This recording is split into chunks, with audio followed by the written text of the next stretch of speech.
FM 89.1, Radio Universidad.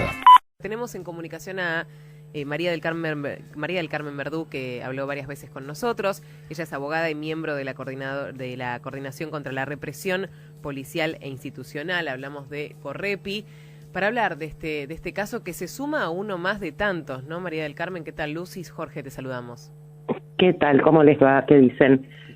Sí, me parece que lo importante es que sepamos desde los espacios con acceso a la comunicación pública, como es el caso de ustedes como medio independiente, justamente aprovechar, entre comillas, en el mejor sentido del término, la enorme visibilidad que logró este caso de Lucas por las particularísimas situaciones de quién era y quiénes fueron los que salieron a desmentir media hora después del hecho la versión policial, que no fue la familia, los vecinos, amigos, claro, o Correpi, sino un club de fútbol que se comunicó inmediatamente con periodismo deportivo, un club que además, más allá de su ubicación en la tabla, digamos, no lo dirige cualquiera, sino el hijo del tipo más importante del fútbol argentino, con lo cual esos contactos están garantizados. De hecho, yo siempre digo, me enteré de lo que había ocurrido y de cómo había ocurrido media hora después del hecho, escuchando un comentarista de fútbol en la radio, no un periodista de judiciales. Bueno, a pesar de esa diferencia abismal, que es lo que hace que muchísimas veces nuestras noticias salgan solamente en la prensa alternativa, lo importante es con esto visibilizar el conjunto de los casos de gatillo fácil y de muertes en lugares de detención y todo el conjunto de hechos represivos que nos afectan como pueblo, ¿no es cierto? Vos fíjate, hace no mucho tiempo atrás, recuerdo que, no sé si con el mismo programa, pero sí con la radio, hablábamos de el caso de Cristian Paragüita Toledo, un pibe también de la Villa 21-24, fusilado a 4 cuadras de donde fue fusilado Lucas, por otro policía de la ciudad, también una persecución, entre comillas, en auto civil, policía de civil, 10 o 12 disparos, un muerto y los otros 2 pibes detenidos como presuntos autores de un intento de robo, cuando en realidad eran no solo testigos del homicidio, sino víctimas a su vez de la tentativa de homicidio. En ese caso logramos la misma condena que se tiene que obtener en este caso, que es la condena perpetua por el homicidio cometido por un miembro de una fuerza de seguridad, artículo 80, inciso 9.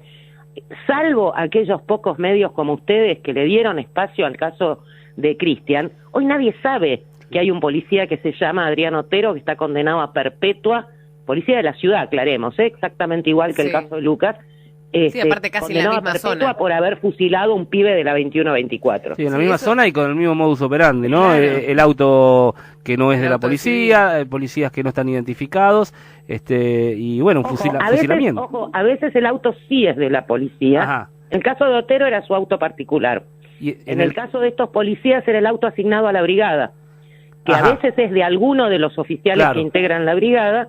En otros casos, lo hemos probado en juicios también, son autos que o pertenecen directamente como vehículo no identificable a la policía o a estas organizaciones que a veces hasta tienen personería jurídica como asociación civil, la asociación de amigos de la comisaría X, que en muchos barrios, por lo menos en el mío sucede, que cada tanto me tocan el timbre para pedirme plata para poner para financiar garitas o cámaras o lo que sea, obviamente me ven la cara y salen corriendo, pero sucede. Claro, lo que decíamos, esa red paralela de recaudación que tiene la policía. Lo que decíamos más temprano era esto, ¿no? Que la importancia de porque en alguna oportunidad escuchamos a Héctor, el papá de Lucas, agradecerle a los medios, ¿no? La visibilidad. Es fundamental, por eso hago hincapié en que, mira, a ver, cuando desde el Sindicato de Prensa, de Trabajadores de Prensa de Buenos Aires, o desde espacios incluso oficiales, como ha ocurrido con la Defensoría del Público o con la dirección de los medios nacionales, de los medios públicos, con Cintia Ottaviano nos invitan a discutir, a intercambiar sobre cómo se deben abordar en los medios los tratamientos a los temas represivos, así como también se discute con organizaciones de género cómo abordar las situaciones de violencia de género, o sea, qué terminología usar, evitar los lugares comunes que están atravesados por los prejuicios, etcétera. Siempre decimos, más allá del lenguaje, de esto de que la víctima siempre es presentada en el titular del diario tradicional, desde Crónica hasta La Nación, ojo, sí, ya sin la connotación de amarillismo, sino de prensa hegemónica como el caco, el malviviente, el marginal. Entonces el titular es policía abatió motochorro o abatió delincuente, cuando en realidad abatió, por ejemplo, Facundo Ferreira, 12 años en Tucumán, 4 tiros por la espalda, y el titular fue policía abatió precoz motochorro. Pero además de la cuestión de la terminología, está también el tema de la fuente y del chequeo. No por una simple cuestión técnica, porque convengamos que chequear es fundamental en el laburo de ustedes, sino para poder justamente reconstruir la verdad y no solo ser eco de una versión oficial. Claro. Sistemáticamente en cualquier tema que ustedes abordan, no sé, 2 personajes de la farándula televisiva o lo que fuere, se separan o se juntan o tienen un hijo, antes de publicar la noticia ustedes hablan con los 2. No se atienen solamente a lo que dice A o B. En cambio, en el caso de los fusilamientos de gatillo fácil, de cualquier muerte en la que está implicada una fuerza de seguridad, se toma literalmente como palabra sagrada la versión policial. Y así es como sistemáticamente ese titular de policía abatió delincuente, en los pocos casos en los que logramos entrar en contacto, llevar adelante la causa, conseguir que la causa llegue a juicio, todo a pulmón, todo contra toda la estructura estatal, y después nadie vincula el titular de policía condenado por gatillo fácil con aquel inicial titular. Claro, porque se descuenta que es así como dijo la policía. Sí. Exactamente, exactamente. Y acá lo que genera también un poco escalofrío, un poco lo que decís vos siempre, María del Carmen, es este caso porque trascendió, porque justo era un chico que jugaba al fútbol en Barracas, en un club que no, hoy por hoy tampoco es un club más, como vos bien dijiste, pero la cantidad de casos que no llegamos a conocer, que deben ser o que confundimos cientos, ¿no? con esto que decías vos, el año pasado, el año pasado hubo 80 casos, claro. ¿Cuántos cubrieron ustedes que están atentos al tema? Sí, no me acuerdo, sí, no más de 10, seguro que no sé, la verdad no. Que no sé, sí, no, es verdad, se escapa mucho. Seguro que 80 no. Claro. Es así, sí, pero, insisto, no está mal que este caso haya tenido la visibilidad que tuvo, como lo tuvo, claro. Por ejemplo, el caso de el Luciano en Miramar, el pibe que mataron porque no paró en el control vehicular, ¿te acordás? Que fue poquito después. Sí. Bueno, que también es un caso en el que hay policías presos, que va a ir a juicio, etcétera, porque precisamente es a partir de esos casos que logramos intentar visibilizar el resto. ¿Dónde estaríamos? Probablemente ni siquiera existiría Correpi sin la visibilidad pública que logró tener en su momento, gracias al activismo de sus familias, la masacre de Bunge o el caso de Walter Blasio. Uh-huh. Claro, sí, totalmente. Y en eso, insisto, por eso yo siempre digo la vinculación de Correpi con la prensa independiente, nos falta uno para la asociación ilícita, porque es un vínculo que para nosotros y nosotras tiene un valor de socios necesarios, de partícipes necesarios.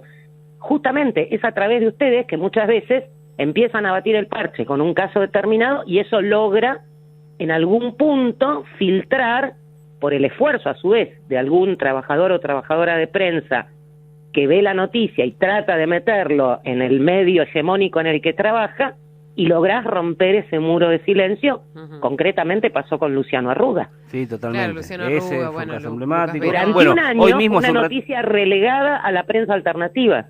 Y hoy a la mañana veíamos los micrófonos de todos los medios, ¿no?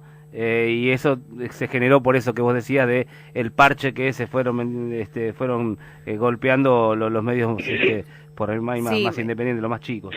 Exactamente. María del Carmen, Exactamente. recién comentábamos esto, ¿no? La importancia de la visibilidad, prácticamente la reconstrucción que se hizo desde los mismos televidentes con los videos que se fueron publicando y con una investigación a la cual se estaba al tanto, ¿no? Digo, todos estábamos al tanto de lo que pasaba y esa investigación y entre todos se hizo esta fuerza para que se visibilice y no quede solamente en esta versión de la defensa personal por parte de la policía, pero me parece más allá de que no se terminan de conocer todos los casos, ¿no? O hay casos que quedan ahí colgados, o que el tratamiento de la información es malo, ¿no? Sin chequeo y se termina escuchando solamente una campana. Creo que a partir de estos casos también son como el puntapié para que después cuando conocemos otros, Claro. digamos, bueno, a ver, vayamos un poquito más No, allá. es que además, ojo, no es solamente la visibilidad que impacta en la opinión pública, es también esa propia visibilidad que impacta hacia adentro y muchas veces logra que alguno se quiebre y abra la boca, no por arrepentimiento, sino tratando de mejorar su situación personal, como pasó con este policía que en la última audiencia de testigos, Cuevas creo que se llamaba, decidió revolear todo, prender el ventilador y reconstruyó aquello que siempre es dificilísimo de hacer si no tenés esa voz quebrada de adentro de la propia fuerza, que es la cadena de encubrimiento. También, cada caso tiene su particularidad también y su contexto y su coyuntura. Recién hablábamos acá con Luz, la fortaleza de los padres de Lucas, dentro de ese dolor, la manera que se... Eso es sistemático. Entren a la página de Correpi, miren las fotos de nuestras compañeras y compañeros familiares. Yo siempre pongo algunos ejemplos puntuales que realmente merecerían como mínimo una entrevista semanal para estar a la altura de su esfuerzo, como el caso de Ricardo y Estela Rivero, cuyo hijo Marcelo Peca Rivero, vecino de ustedes, Rafael Castillo, Matanza, en Barrio Central, fue fusilado por la policía en 1989. Claro. Sí. Y esa mamá y ese papá, ustedes lo van a ver a la cabecera de cualquier movilización antirrepresiva hoy. Sí. Estuvieron el 26 de junio en el Puente Pueyrredón, hace menos de un mes. Y son compañeros que entre los dos casi están en el siglo y medio, porque son gente muy grande, Claro. 1989. O sea, de hecho son los únicos compañeros familiares que afortunadamente seguimos teniendo con nosotros de la camada fundadora de Correpi.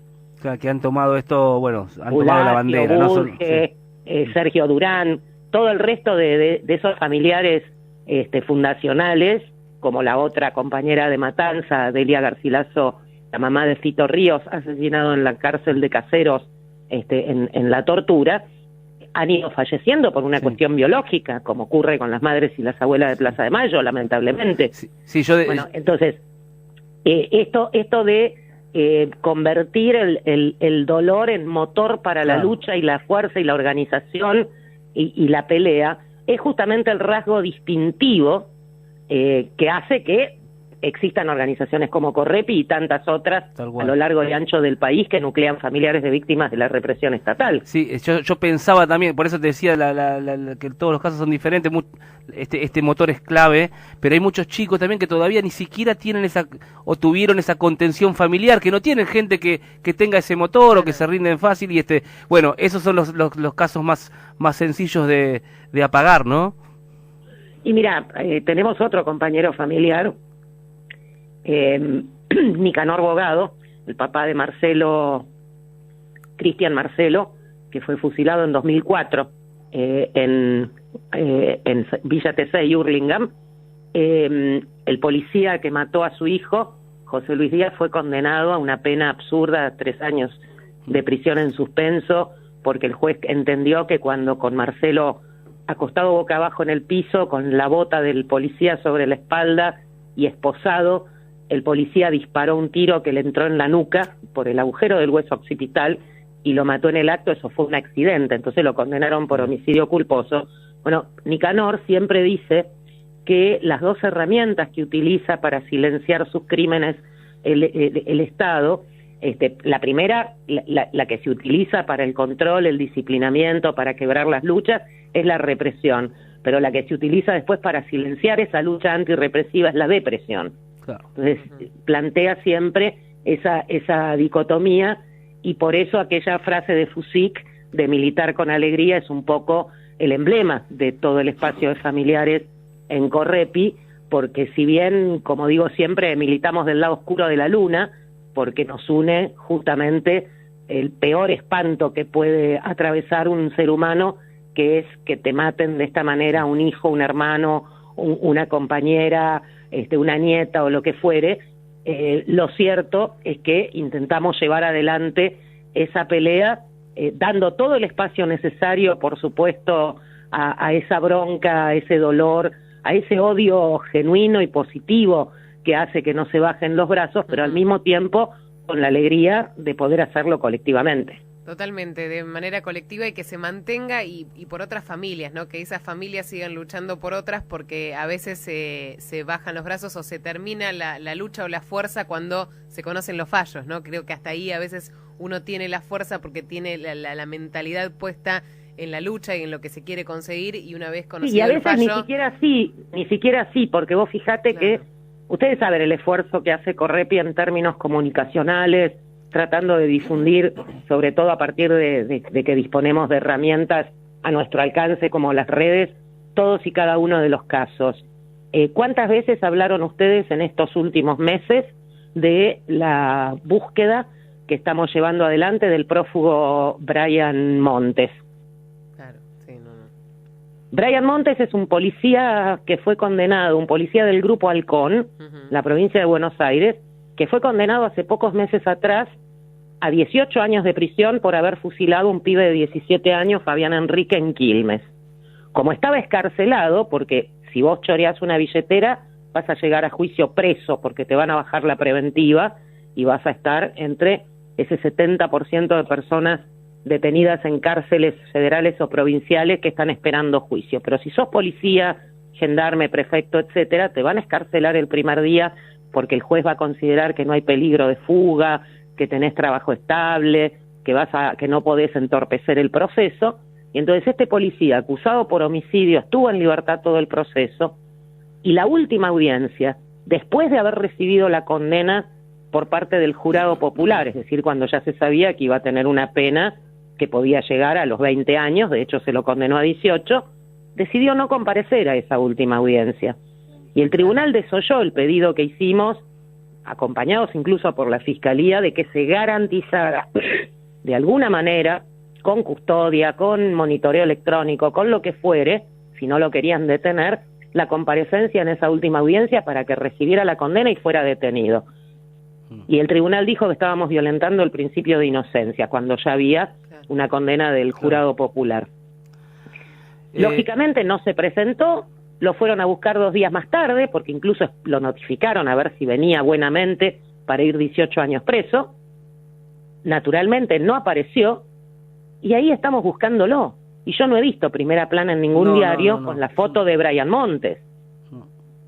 No es cierto. Para cerrar, María del Carmen, y volvemos al caso de Lucas, ¿qué expectativa tenés con el fallo que pueda llegar a salir hoy? Mira, los autores materiales y los partícipes necesarios que tienen la misma pena tienen que ser condenados a prisión perpetua por el homicidio cometido en su condición de miembros de una fuerza de seguridad, que es el artículo 80, inciso 9, que es el que corresponde a todo caso de gatillo fácil, y que subsume además todos los demás agravantes, la minoridad, la trama de encubrimiento, etcétera. En segundo lugar, hay que ver, de los 14 policías que están sometidos a proceso, eso yo no lo conozco porque no intervengo en la causa, pero sabemos que los 14 no fueron los que intervinieron desde el primer momento en el homicidio en sí, así que estará el grupo de los condenados como autores, coautores o partícipes necesarios, reitero, prisión perpetua, y después estará el núcleo de quienes con posterioridad brindaron una ayuda necesaria para generar todo ese marco de encubrimiento, que allí, las penas por encubrimiento en un delito de tanta gravedad, que tampoco son penas escarcelables, por supuesto. Gracias, María. Vamos a volver a hablar seguramente en otra oportunidad porque esto continúa y la lucha de Correpi también. Muchas gracias, hasta luego. Desde la Universidad Nacional de La Matanza, Radio Universidad FM 89.1. Siempre cerca.